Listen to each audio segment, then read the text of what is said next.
საღამომშვიდობისა კიდევ ერთხელ მოგესალმებით. ეთერშია გადაცემა დღის თემა. ნიკა მელიამ გირაო არ გადაიხადა. სასამართლოს გადაწყვეტილებიდან და აკვეთის ღონისძიების პატიმრობით შეცვლიდან 2 დღის შემდეგ ნაციონალური მოძრაობის თავმჯდომარე ისევ თავისუფალია. გადადგა პრემიერი გიორგი გახარია. მთავრობის მეთაურის თანამდებობაზე უკვე მეორედ ბრუნდება ირაკლი ღარიბაშვილი. ბოლო 2 დღეში საქართველოში განვითარებული მოვლენები საერთაშორისო დღის წესრიგშია. ქვეყნის საერთაშორისო პარტნიორების მთავარი გზავნილი შექმნილი მძიმე პოლიტიკური ვითარების და კრიზისის სასწრაფოდ განმუხტვა და დიალოგია. გააჩინა თუ არა პრემიერ-მინისტრის წასვლა მოლაპარაკების შესაძლებლობა, სად არის ახლა შექმნილი ვითარებიდან გამოსავალი. ეს იქნება თემა, რომელზეც დღეს ჩვენ სტუმრებთან ერთად ვისაუბრებთ. ჩვენი სტუმრები იქნებიან ნიკა მელია, პარტია ნაციონალური მოძრაობის თავმჯდომარე და გადაცემის მეორე ნაწილში ჩავთავთ ქართული ოცნების პოზიციით საპარლამენტო უმრავლესობის წევრს ნიკოლოზ სამხარაძეს. ნიკა მელიასთან საუბრით ვიწყებთ გადაცემას. ბატონო ნიკა, საღამომშვიდობის, მადლობა გადაცემაში მონაწილეობისთვის. პირიქით საღამომშვიდობისა და მადლობა თქვენ. ბატონო ნიკა, როგორი არის პარტია ნაციონალური მოძრაობის თავმჯდომარის პროგნოზი?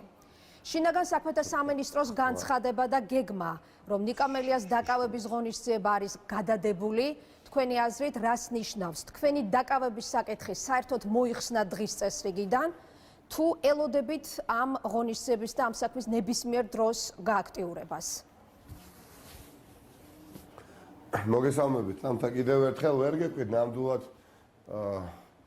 უმადური საქმეა ალბათ, ხო, პროგნოზის გაკეთება, მით უმეტეს, როდესაც პროგნოზი ეხება ქართულ ოცნებას.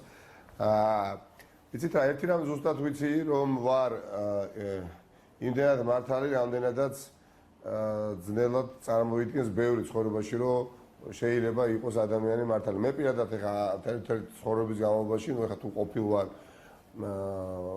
შეიძლება საბავშვობაში ყოფილ ვარ, ან ზრდასრულ ასაკში შემდეგ, არ მახსენდება ყოველ შემთხვევაში, რომ მთელი აი ამ სიტყვის მნიშვნელობით, რომ ვარ მართალი ადამიანი, მეგრძნობს.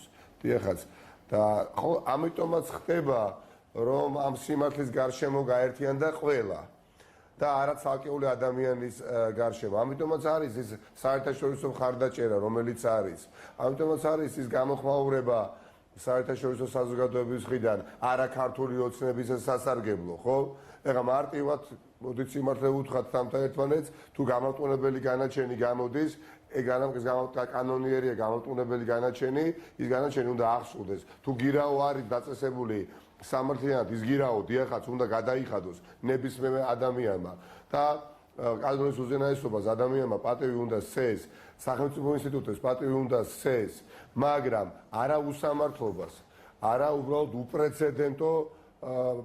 უპრეცედენტო შემთხვევებს, რომელსაც ადგილი აქვს შეთხზულ სისხლის სამართლების დევნის ფარგლებში, სისხლის სამართლის საქმეში, ჩემთან მიმართებაში. პატივი უნდა სცე ინსტიტუტს, პროკურატურას, როგორც წესი, მაგრამ არა ოთარ ფარცხალაძისა და შოთაძე ივანიშვილის პროკურატურას. პატივი უნდა სცე პარლამენტს, ოღონდ უნდა იყოს დამოუკიდებელი მის გადაწყვეტილებებში და არ უნდა იყოს ოლიგარქის ნებასურველებზე აყოლილი, ისე რბილად რომ ვთქვათ. ეს რეალობა, რომელიც ჩვენ გვაქვს, არის აბსოლუტურად სხვაგვარი, ვიდრე ქართულ ოცნებას უნდა წარმოაჩინოს. ისინი იმ რიტორიკას აგრძელებენ, რომ შავზე უნდა დაარწმუნონ საზოგადოება თეთრია, მაგრამ მოჭიდება მათ პროპაგანდას აღარ აქვს. რუსეთშიც არის თამთა, მოსკოვში არის სასამართლო, არის მოსკოვში სასამართლო, იაროსლავში არის სასამართლო, პროკურატურაც იქვეა, პროკურორიც არსებობს, მაგრამ სამართლიანი არის.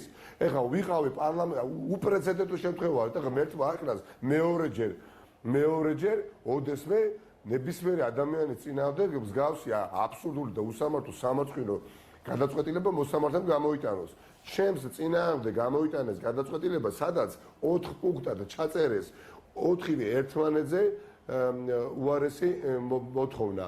ერთი, რომ სამაჯური გაიკეთებდა, კი ბატონო, უსამართლო. მეორე, რომ საზოგადოების თავშეყრის ადგილებში მოქმედი დეპუტატები ვიყავ მაშინ სიტყვის თქმის უფლება ჩამომართვეს, ანუ ლაპარაკის უფლება არ გაქვსო და პასპორტი, პირადობის მოწმობა, ეს 1000 სხვა და სახლიდან გასვლის დროს უნდა აგეხოთ თანხმობა პროკურატურიდან, დიახ. არა, ყველაფერი ირღვეოდა. ხავატონ თანთა. დიახ. ეხლა ზუსტად ამაზე მინდა კითხოთ ბატონო ნიკა. დიახ, აი ეხლა ნახევრის განმავლობაში სახლიდან ისე გამოვდიოდი, რომ პროკურორს არ ვურეკავდი და არ ვიღებდი ნებართვას.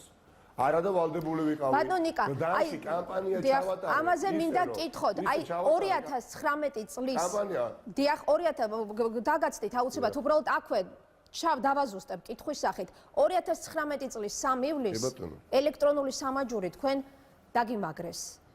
წელიწადის და 4 თვის განმავლობაში თქვენ ატარებდით ამ სამაჯურს. მართალია მიიჩნევდით რომ ეს იყო უკანონობის სიმბოლო, მაგრამ თქვენ ატარებდით ამ სამაჯურს. დადიოდით აქტიურად პოლიტიკურ აქტივობებშიც ჩართულიყავით. რა მოხდა 1 ნოემბერს, როდესაც აქციის დროს თქვენ გადაწყვეტეთ რომ ეს სამაჯური მოგეხსნათ?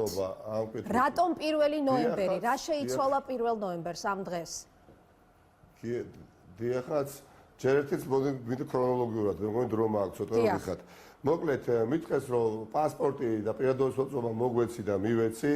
მითხეს 30000 ლარი გადაიხადე გიორგი გირაუს სახით და გადავიხადე და მითხრეს რომ საზოგადოებრივ თავშეყრის ადგილებში ანუ მიტინგზე არათუ მიტინგში აგრარულ ბაზარში რო შეხვალ იქ სახელდახელოდ თუ ხალხი თავს შეიყრის სიტყვის თქმის უფლება არ გაქვს ეს გადაწყვეტილებაში ეწერა წავედი და დავჯექი სახლში კი ბატონო კანონმორჩილი ადამიანი ვარ და მიუხედავად იმ ფონისა, რომელიც შექმნილი იყო და ჩემი დამოკიდებულებისა, ოლიგარქიული წესწყობილებისა, დავემორჩილე და დავჯექი სახლში. ვზივარ სახლში თამთა. რაც გითხარით, ეს გავაკეთე. ამ დროს დამატებით კიდევ თუ არ ვწდები 2 თუ 3 კვირაში მირეკავენ სასამართლო და დამატებით მივდივარ და მეუნებიან ეხლა კიდევ სამაჯურიც გაიკეთე. ეს სამაჯურიც გავიკეთე. იმიტომ რომ მაშინ ნებათა ხელვა იყო ქუჩაში გავრილოვის საქმესთან დაკავშირებით რუსთაველის გამზირი ივსებოდა ყოველ დღე და ნამდვილად არ მინდოდა რომ ყურადღება ყოფილიყო გადატანილი ძალიან მნიშვნელოვანი საკითხიდან ჩემს მაჯაზე სამაჯური დავიდებდი თუ არ დავიდებდი ხო მაგრამ ეხა ყველაფერს ხო აქვს საზღვარი ეხა საზოგადოებაში იყო დაუვეკებელი სურვილი და მზაობა და მოლოდინი რომ ცვლილება მოხდებოდა, ცვლილება საზოგადოებას უნდოდა, მაგრამ მას შემდეგ რაც არჩევნები გააყალბეს და მე ვიყავი და გესაუბრებით ამ შემთხვევაში მინდა გაგისაუბრო როგორც კანდიდატი თბილისის ყველაზე მსხვილი რაიონი, გლდანის რაიონიდან, რომელიც მოვუგე ქართულ ოცნებას, მიუხედავად გაყალბებისა, მიუხედავად იმისა, რომ არჩევნებამდე ერთი დღით ადრე ბიძინა ივანიშვილი მოიყვანეს გლდანის რაიონში. ნამყოფიც კი არ იყო ბიძინა ივანიშვილი 30 ოქტომბერს გლდანში მოიყვანეს და საარჩევნო კამპანია ჩაატარებიეს ლევან კობიაშვილის სასარგებლოდ. იარაღი დუბნები დამირბიეს და იდენტიფიცირებულია ეს ხალხი. ოფისი დამიწვეს, მე არ ვიცი რა არიკადრეს მოკლედ. მაინც წააგეს და ეხლა ღირსები საკითხი იყო უკვე 1 ნოემბერს და ეს აქცია სხვათა შორის 1 ნოემბრის, რომელიც რუსთაველის გამზირზე გაიმართა დაანონსდა გლდანში.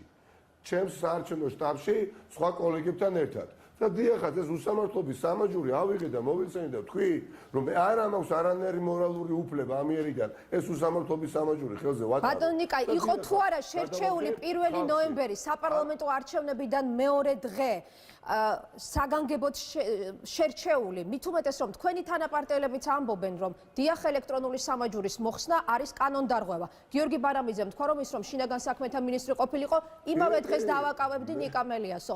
აი ხომ არ იყო თქვენი პოლიტიკური ოპონენტები ყოველთვის ამ არგუმენტს იყენებენ თქვენ წინააღმდეგ, რომ ეს იყო წინასწარი გეგმის და სტრატეგიის ნაწილი. რა გეგმის თამთა რა რომელი გეგმის ეხა იარაღით უბანი დამირბიეს თუ არა გდანში იდენტიფიცირებულია თუ არა კალაძის ბავშვობის მეგობარი ვიმე კვიჟინაძე დათო რომელიც იარაღით დარბის და გეუბნებით ადამიანი ცოცხალი დათო კვიჟინაძე მივიდა საარჩევნო უბანი დაარბია კამერებმა გადაიღეს თქვენი ჯგუფები მუშაობდა იარაღი ხელში ჭეჭირა და გადაწენა და ასე უმიზნებდა და დაარბიეს ხო ოფისი დამიწვეს ვიცით ხილებული არის ის ხალხი პასუხი როგორც თქვენთვის არ მოუთხოვია არავის რატომ ის არ მოუთხოვია მათთვის და თქვენ ჩემს ადგილზე თამთა ამ სამაჯურს 1 ნოემბერს გაიჩერებდით ხელზე მე კანონს ვემორჩილებდი, ბატონო ნიკა. რომელ კანონს ემორჩილებით, რომელიც არ წერ გირაოს გადახტევინე, რომელ კანონს ემორჩილებით? კანონს კი არ ემორჩილებით. მურუსიძეს უნდა დამორჩილებულიყავი მე და იმას დაგია ჩინჩალაძეს და ბიძინა ივანიშვილს.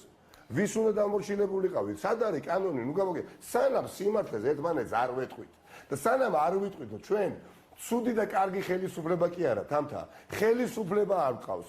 ყავს მხოლოდ და მხოლოდ ერთი ძალიან მდიდარი ადამიანის მოსამსახურე პერსონალი მაღალ თანამდებობაზე. მაგრამ ბატონო ნიკა, თქვენმა ნაბიჯმა ელექტრონული სამაჯურის მოხსნამ და შემდეგ ასე დემონსტრაციულად პოლიტიკურ პოლარიზაციას შეუწყო თუ არა ხელი?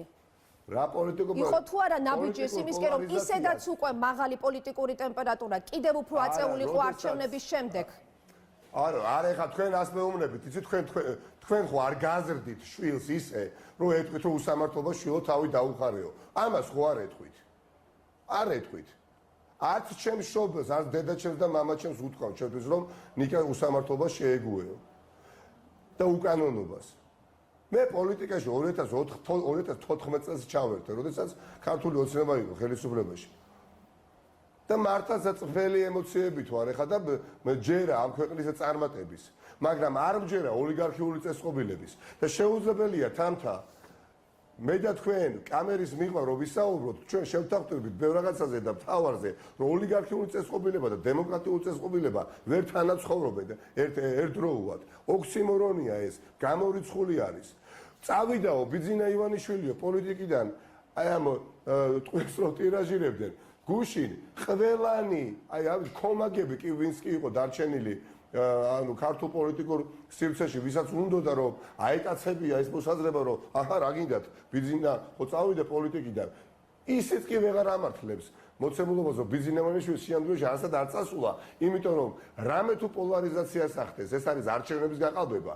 რამე თუ პოლარიზაციას ახდენს, ეს არის მურუსიძე ხახდო სამართლიან ნაციონალურ მოძრაობას ფეხსასმის ჭვინტი ამოარტყეს 2012 წლის 1 ოქტომბერს დიდწილად, იმიტომ რომ მურუსი და ჩინჩალაძეების სასამართლო იყო და კანონის უზენაესობა რბილად ოდღათ უკეთესი ზიმეთს ტოვებდა და ეს მურუსი და ჩინჩალაძეები ახლა დააწინაურა ივანიშვილმა და ჩააბარა 2040 წლამდე.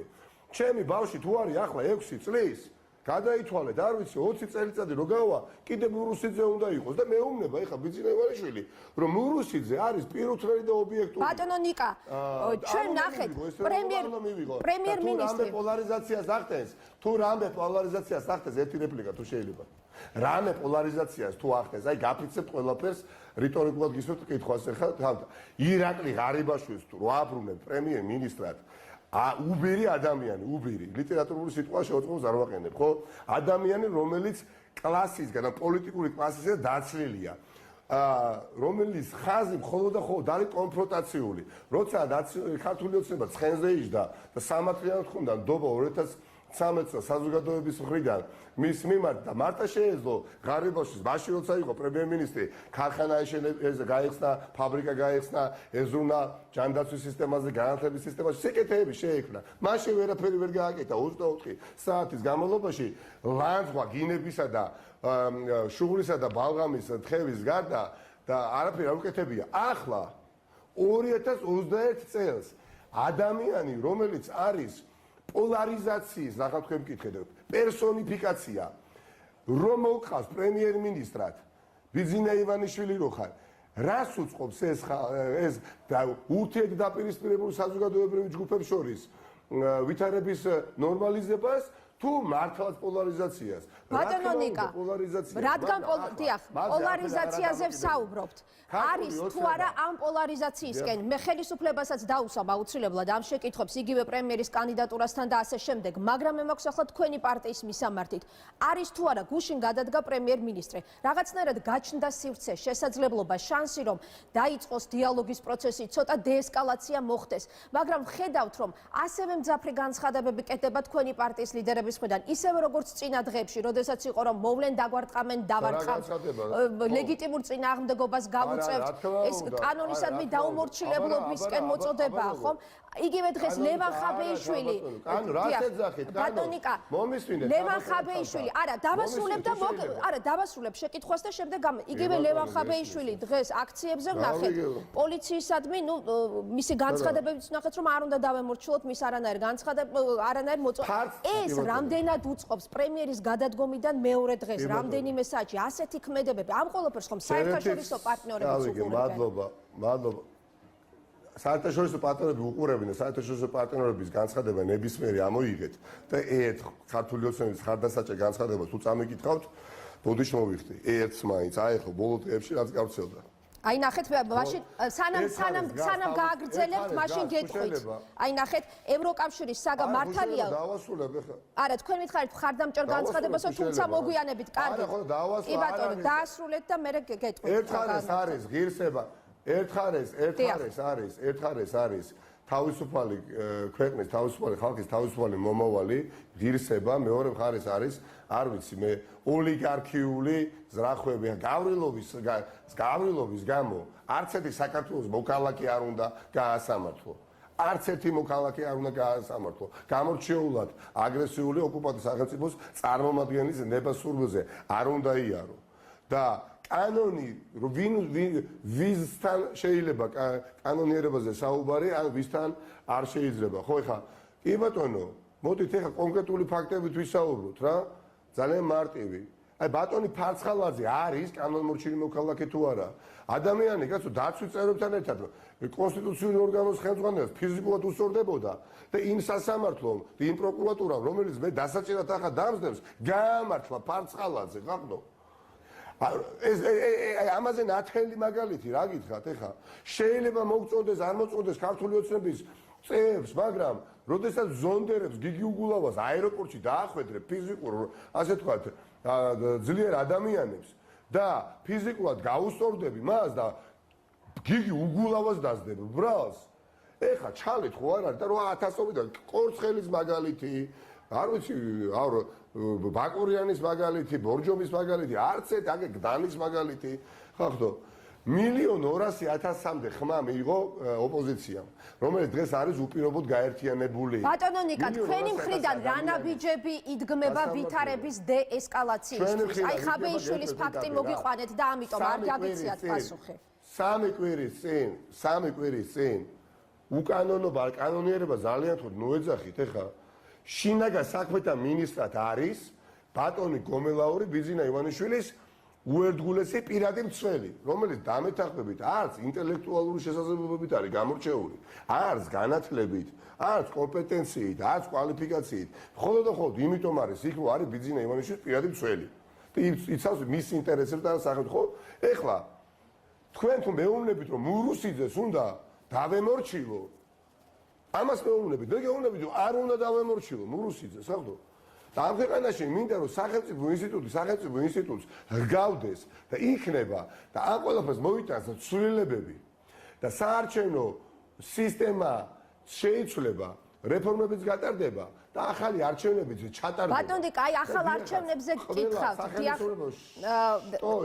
აი როგორც თქვენ ვერ გიყურებთ ეხლა ანუ როგორც თქვენ ეხლა გესაუბრებთ ისე ვარ დარწმუნებული რომ ახალი არჩევნები ამ ქვეყანაში ჩაინიშნება. ახალ არჩევნებზე გკითხავთ, ვიცით რომ დიახ, ბატონიკა, ვიცით რომ თქვენ გეჩქარებათ სხვა ინტერვიუც გაქვთ, ამიტომ მინდა რომ მოვასწროთ კითხვები, უბრალოდ ახალ არჩევნებამდე გკითხავთ, რომ აი, როდესაც აზრი მინდა დავამთავრო რა თუ შეიძლება. თუ შეიძლება, ყველაზე რეიტინგული, ყველაზე არ ვიცი, ვინმეს თუ ქონდა რამე ელექტორალური ღირებულება ქართულ ოცნებაში, ეს იყო ბატონი გახარია, მიუხედავად აი ჩემი ასე თქვა და აბსოლუტურად მიუღებლობისა მისდამი და იგივე იყო მისი მხრიდან ჩემი დამი და ასე იქნება სულ, იმიტომ რომ ამ ადამიანის კისერზე არის დაამღა 20 ივნისის.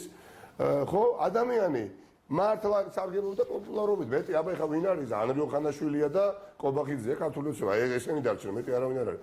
გამოვიდა ბრიფინგი ჩაატარა და თქვა, რომ იმის გაკეთება, რასაც თქვენ აკეთებთო, არ შეიძლებაო. თქვენ რო გინდათ მელიას დაჭერავ არ არის სწორიო. და წავედი მე ქუდრო დავიხურო თავში ყვა გიხლიათო. კი ეს ბატონო ნიკა, ეხლა მე მინდა უბრალოდ როდესაც ხო და ერთი წუთი დაასრულეთ მაშინ დრო აღარ გრჩება შემდეგი კითხვების დეპარტამენტის საერთაშორისო არა ამერიკის შეერთებული შტატების დეპარტამენტის განცხადება ხო კონგრესმენების განცხადება პარტნიორი სახელმწიფო საელჩოების განცხადება ბატონო ნიკა აი მინდა რაღაც კითხოთ თქვენი თქვენ ნიკა მე ხელისუფლება მუდმივად მიუთითებს ხახდო დობა არ არსებობს ხელი ამას კითხავთ ბატონო ნიკა ჩვენ შემდგომ რესპონდენტს კითხავთ ამ კითხვებზე და ამ გზავნილებზე აუცილებლად მე გეტყვით მოდი მაგრამ ბატონო ნიკა კითხვა დამას მევინეთ კითხვა დამას მევინეთ როდესაც ხელისუფლება კი ბატონო 2012 წლამდე იცით 2012 წლამდე ნაციონალურ მოძრაობა როცა იყო ხელისუფლებაში და მანამდეც იცით რა არის აი ხელისუფლების წარმომადგენლები საუბრობდნენ შავზე თეთრს და მათ ეგონათ რომ კარგ საქმეს აკეთებდნენ აი ხა ვიღაც არ ვიცი თქვენ შემდეგ იქნება ქართული ოცნების წარმომადგენლები რაღაცა მესეჯები დაუწერეს ის ილაპარაკებს და ეგონება რომ ამით დააჯერებს საზოგადოებას პირიქით აღიზიანებენ უკვე იმიტომ რომ 21 საუკუნეში სხვადასხვა საკომუნიკაციო არხებია და ყველა მიცის უკვე რა არის სიმართლე და რა არის სიცრუე ამიტომაც ვერ ბედავს ქართული ოცნება იმ უკანონო სასამართლოს გადაწყვეტილების აღსრულებას და ვერც გაბედავს და რაც უფრო გაჯიუტდება შეცდომაში მით უფრო ბატონო ნიკა დიახ ბატონო ნიკა თუ გინდა დავდოთ სანაძლეო როდესაც ხელისუფლება ოპოზიციაზე საუბრობს და თქვენ სტრატეგიას მუდმივად გადანაშაულებენ რომ არიან აი თქვა თქვენ ხართ რევოლუციის გეგმა გაქვთ სტრატეგია თქვენი მთავარი ოპონენტი გულისხმობ მართლ გუნდს და ისინი ამბობენ რომ ეს არის მიხეილ სააკაშვილის დაწერილი სცენარის და სტრატეგიის ნაწილი და ამ კონკრეტულ ფაქტებსაც უმყარებენ კონკრეტული განცხადებებით მაგალითად ერთი კვირის წინ ჩვენ ყველა მოვისმენთ 8 თებერვალს მიხეილ სააკაშვილის მოწოდება რომ კოვიდ პანდემიის შეზღუდვებს არ დავემორჩილოთ კანონისადმი დამორჩილება და აქ მეორე მხრივ აქაც გვესმის განცხადებები ბატონო ნიკა თქვენი პარტიის ოფისიდან რომ მოვა პოლიციელი დამარცხამს დავარტყამ არ დავემორჩილები ემთხვევა ეს ყველაფერი ხახო რა დავარტყამ პროპაგანდარის ყველა პარამეტრებით ცხოვრების ხარისხი ქვეყანაში მილიარდერის პირობებში გაუარესდა მნიშვნელოვნად გაუარესდა ერთ დღეში თავქუდ მოგლეჯვით უნდა გააქცევა ქვეყნიდან 53,000 ადამიანი ქართველი დარეგისტრირდა რომ გერმანიაში სეზონური სამუშაო მოიპოვოს წარმოიდგინეთ რა ხდება 100,000-მდე უკანასკნელი 3 წლის განმავლობაში 100,000-მდე საქართველოს მოქალაქემ სისხლი დონორის სახით გასცა 35-დან 40 ლარამდე აქვთ ხოლო დანაზღაურება ამ დონორებს რომ საჭმელი მიუტანონ სახში იცო მოგწონდათ არ მოწონდათ ნაციონალური მოძრაობა და სხვადასხვა ამხელა უსამართლობა მართლა უარსებობს ვისაც აგინებდნენ ესენი ნაციონალურ მოძრაობას გულისხმობ მაშინ ქართულ ოცნებაში ვინც არიან ხო ნახევარზე მეტი ის ნაციონალური მოძრაობა დღეს ხავს ქართულ ოცნებაში და ნაციონალურ მოძრაობას აღმოჩნდა წარმოუდგენელი რესურსი განახლებისა და რეფორმების გატარებისა და გვინდა რომ ორიენტირებულები ვიყოთ მომავალზე და ეს ადამიანები სახურები ბიძინა ივანიშვილისა დღის წესის ხრნიან მხოლოდ და მხოლოდ ბატონო ნიკა გასაგებია ბატონო ნიკა თქვენ ამბობთ რომ ვადამდელი არჩევნები დიახ ვადამდელი არჩევნები აუცილებლად იქნება იმ ფონზე როდესაც საერთაშორისო მოწოდებები იყო რომ საპარლამენტო საქმიანობაში უნდა ჩაერთოს ოპოზიცია იყო მთელი ნოემბერი, დეკემბერი, იანვარი ეს მოწოდებები. რა გაძლევთ ამის თქმის საფუძველს, რომ ვადამდელი არჩევნების მოთხოვნა იქნება მიღწეული და დაკმაყოფილებული? მაყურებელს ყველს რომ მოკლე ფეხები აქვს, აგერ გეტყვით. თქვენს მაყურებელს მიმართავ რიტორიკული ასევე კითხვით. 3 კვირის წინ მეხვეწებოდნენ ოპოზიციას, შემოდით პარლამენტში, რა გინდათ გარეთ, შემოდით, რა გინდა გარეთ, შემოდით და ვეუბნებოდით, რომ არ შეიძლება ლეგიტიმაციის მიცემა მოპარული არჩევნებისთვის. ეს პარლამენტი არ არის ლეგიტიმური. არა შემოდით, ხო გახსოვთ? და თავი რო არ დაუხარე და უსამართლობაზე რო თქვი, რომ ამაზე მე თავს არ დავხრი. ახლა პარლამენტში ხონდოდა ჩემი შეყვანა და შედიოდ ეხლა უნდათ ციხეში ჩემი შეყვანა ვერც პარლამენტში ვერ შემიყვანეს და ვერც ციხეში ვერ შემიყვანენ გამორიცხული არის ახლა გეკითხებით თამთა ერთი თაობის წარმომადგენლები ვართ აი სახში რო ვიხვათ თქვენ რა ვიცი თქვენ მეგობასაც კითხეთ აი მელია რო შესულიყო პარლამენტში 3 კვირის წინ პროკურორი მივიდოდა მელიას დაჭერით მოთხოვნით პარლამენტში აღარ მივიდოდა ორი მიზეზის გამო, იმიტომ მე ვის რაში დავაინტერესებდი, იმიტომ რომ მორჩილებაში მყოფი ხალხი უსიტყვო აღარ აინტერესებს, განეიტრალებული იქნებოდა საფრთხე მელიას სახით, იმიტომ რომ ვიქნებოდი მონურ მორჩილებაში მყოფი ადამიანი, ხო? ან უბრალოდ დამოკლეს მახვილი დაკიდებდნენ, როცა უნდა დამიჭერდნენ, როცა უნდა არ დამიჭერდნენ, ასე გესმით თქვენ. ხო არ მივიდოდა პროკურორი ეხლა 3 კვირის ჯანდაბ რაღაცა ხო არსებობს მერე რა გრძელდება ცხოვრება ხახტო არავინ არ იქნება მუდამ ხელისუფლებაში სიმართლე არის ის ასე თქვა ფასეულობა ის ღირებულება რა პატივი ვცეთ წარმავალი ღირებულება არის თანამდებობა წარმავალი ღირებულება არის ფული მდგრადი ღირებულება არის მართლა ჩემის აზრით ურთიერთობა სიმართლე სადაც არ უნდა მუშაობდეთ თქვენ სადაც არ უნდა ვიყომე არ დაიმალება სიმართლე ბიჭო 3 კვირის წინ ნიკა მელია ალიკო ელისაშვილთან ერთად პარლამენტში რო შესულიყო მე დღეს დამაპატიმრებ და ქართული ოცნების პროკურორი არ ბატონიკა და ბოლოს სანამ ხური გაგეთიშებათ ხური შეიძლება გაგეთიშოთ ამიტომ ბოლო კითხვას დაგისვამთ ბატონიკა ვიცით რომ ეხლა პარტიის ოფისში ხარ და ვიცით გუშინ მოვისმინეთ თქვენი სატელევიზიო ინტერვიუები რომ ხვალიდან აპირებთ ძველ ცხოვრების რეჟიმში დაბრუნებას გასვლას ანუ რა მოლოდინი გაქვთ უბრუნდებით ისევ ცხოვრების ჩვეულ რეჟიმს და გადიხართ ოფისიდან თუ აი როგორ აპირებთ ახლა მომავალი პოლიტიკური აქტივობების დაგეგმვას კი ბატონო გეტა